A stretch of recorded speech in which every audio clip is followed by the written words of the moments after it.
নমস্কার, গুরু কৃপাই কেবলম। আজকে আলোচনা করব।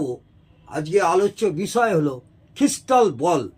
ক্রিস্টাল বল হচ্ছে সাকারাত্মক শক্তির প্রতীক। সাকারাত্মক শক্তির প্রতীক, যেমন নিরাকার, সেরকম সাকারাত্মক শক্তির প্রতীক। এর দ্বারা বাস্তু দোষ নাশ করা যায়।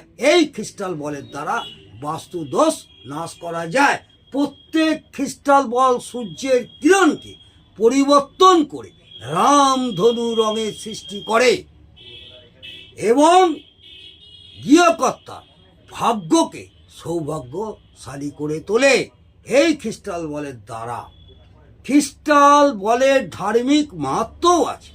ক্রিস্টাল বলের ধার্মিক মাহাত্ম্য আছে। এর মাধ্যমে সৌরশক্তিকে আধ্যাত্মিক শক্তিতে রূপান্তরিত করা যায়। এর দ্বারা এই সৌরশক্তিকে আধ্যাত্মিক শক্তিতে রূপান্তরিত করা যায় এবং ঘরে চারধারে তা ছড়িয়ে পড়ে। বোঝা গেল?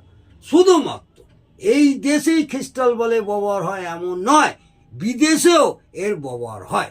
বিদেশেও এর ব্যবহার হয়। এর ফলে অভ্যন্তরীণ ও বাহ্যিক বাস্তু দোষ নাশ করা যায় এই ক্রিস্টাল বলের মাধ্যমে। এটি বড় বড় হোটেল, ডাইনিং হল, রিসেপশন হল এবং কোনো হোটেলের কাউন্টার বা ক্যাশ কাউন্টার এবং